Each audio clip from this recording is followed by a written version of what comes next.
Magandang araw! Kamusta na kayo? Ngayon ay tuturuan ko kayo ng bagong aralin sa Araling Panlipunan, ikatlong baitang. Ang pag-aaralan natin ngayon ay ang mga natatanging simbolo at sagisag ng aking lungsod o bayan. Handa na ba kayong matuto sa bago nating aralin? Halina at pag-aralan natin ito. Sa nakaraang aralin, tinalakay natin ang mga makasaysayang pook na matatagpuan sa inyong lungsod o bayan at ang mga karatig nito. Naunawaan mo rin ang kaugnayan ng mga lungsod na pinag-isa ng kanilang kasaysayan. Ngayon naman ay matututuhan at matutukoy mo ang mga simbolo o sagisag ng iyong lungsod o bayan at ang mga karatig nito na kasama rin sa kinabibilangan mong rehiyon. Sa araling ito, ikaw ay inaasahang natutukoy ang ilang simbolo at sagisag ng ating kinabibilangang rehiyon at ang mga karatig rehiyon. Natatalakay ang ilang kahulugan ng mga simbolo o sagisag na nakikita sa opisyal na sagisag ng rehiyon at ang mga karatig lalawigan.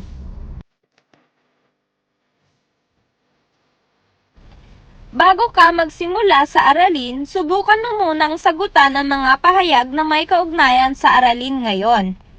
Saan matatagpuan ang mga sumusunod na makasaysayang lugar? Number 1. Bantayog ni Andres Bonifacio.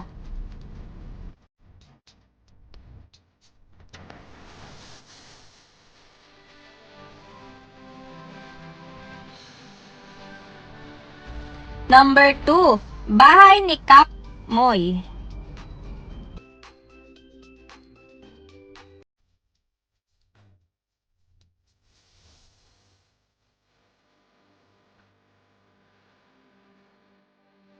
Number 3. San Felipe Neri Church.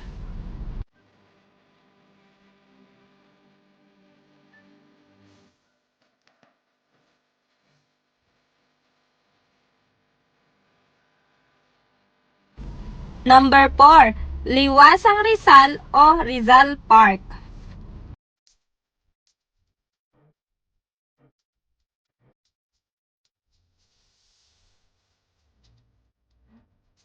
Number 5. Asilo de Huerfanos.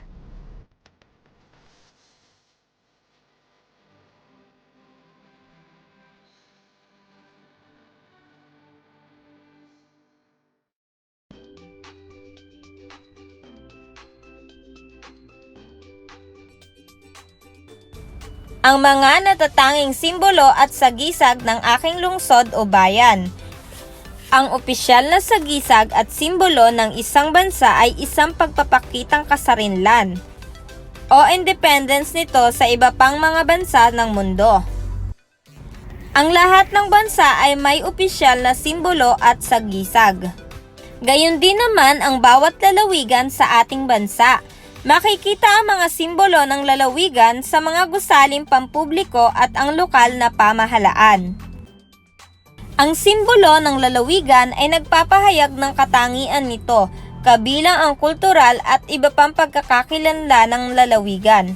Ang simbolo ay nagbibigkis ng lahat ng mga naninirahan tungo sa kanilang pagkakaisa bilang mga kasapi ng lalawigan.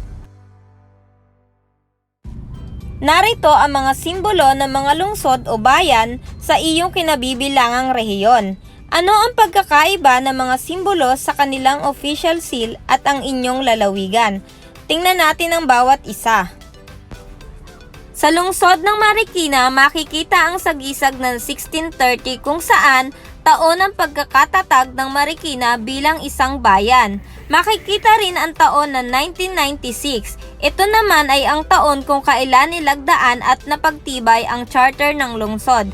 Makikita rin ang dalawang bundok na kung saan kumakatawan sa bundok ng Sierra Madre at Cordillera na nakapaligid sa lungsod at nadaraanan ng Ilog Marikina. Makikita rin ang sumisikat na araw. Sa silangang lokasyon ng lungsod ng bawat sinag ay kumakatawan sa mga barangay nito. Noon ay 14 lamang, sa kasalukuyan ay mayroon ng 16 na barangay ang Marikina. Makikita rin ang gear o gulong. Kumakatawan naman ito sa mga industriya ng Marikina. Makikita rin sa sagisag ang isang solo. Sagisag ito sa matyaga at dakilang layunin ng Marikina na linangin ang yamang tao tungo sa maayos na pamumuhay. Sagisag din ito ng kultura at tradisyong Kastila. Makikita rin ang kawayan at gulong sa sagisag. Ito naman ay naglalarawan sa pagiging mapagpakumbaba at matibay na pag-uugali ng mga tao. Ito ay nagbibigay diin sa pagbabago ng lungsod mula sa pagiging sakahan sa pagiging urbanisado o industrial, na sumasagisag sa paggalang sa kapaligiran ng mga tao rito. Mga dahon at sanga, sagisag ng kaayusan at kapayapaan.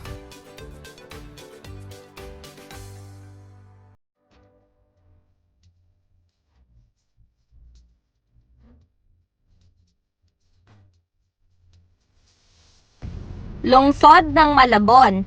Makikita sa sagisag ang bahay na pagawaan o pabrika. Ang kalupaan ng Malabon ay binubuo ng mga kabahayan at pamayanang industrial na sa kasalukuyan ay sumusulong sa pag-unlad. Makikita rin sa sagisag ang 21 bituin na sumasagisag sa 21 barangay na bumubuo sa Malabon.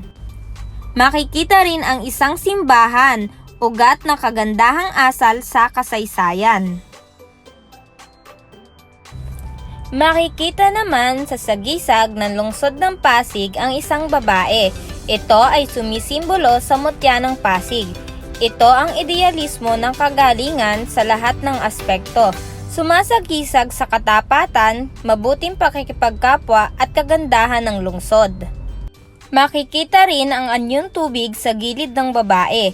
Ito naman ay sumasagisag sa pag-uugnay ng Ilog Pasig sa Lawa at Luok ng Maynila. Makikita rin ang Immaculate Conception Cathedral. Ito naman ay kumakatawan sa isang lumang gusali ng lungsod. Isa rin ito sa sentro ng Katolikong Romano. Makikita rin ang pagawaan sa kanang bahagi.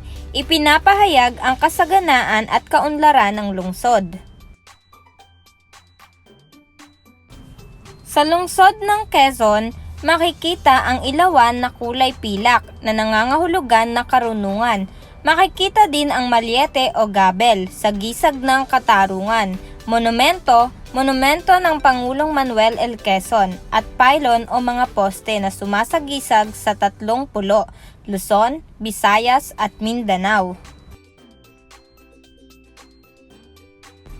Sa lungsod naman ng San Juan, makikita ang mga sumusunod. Diwa ng 1896. Patunay na ang San Juan ay saksi ng digmaang Pilipino at Kastila upang makamit ang kalayaan. Makikita rin ang 2 kabataang lalaki sa magkabilang yapos ang inang Pilipina, na sumisimbolo sa taas noong pagiging handa ng bayan sa pakikidigma. Ang simbolo o city seal ng lungsod naman ng Muntinlupa ay idinisenyo ni Manuel Amorsolo, anak ni Fernando Amorsolo, isang tanyag na pintor. Ang simbolo ng Muntinlupa ay may isang agila, ang Philippine Eagle, ang pambansang ibon ng Pilipinas. Ito ay sumisimbolo na ang isang agila ay parang isang tagapagbantay na nag-aalaga at nagtuturo sa kaniyang mga anak na maging mabuting tao at miyembro ng komunidad. Ang mga salitang lakas, talino at buhay, ito ay parte ng liriko ng Muntinlupa March, ang pambansang awit ng syudad. Ang mga taong 1917 at 1995 ay sumisimbolo sa taon na naging malaya ang syudad at ang taong 1995 ang taon na naging ganap na syudad na ito. Ngayong nalaman mo na ang mga natatanging simbolo at sagisag ng iyong lungsod sa iyong kinabibilangang rehiyon, gawin mo ang pagsasanay. Gamit ang simbolo ng iyong bayan, tukuyin mo ang mga sagisag na bumubuo dito at ibigay ang kahulugan ng bawat isa. Isulat ang sagot sa iyong sagutang papel.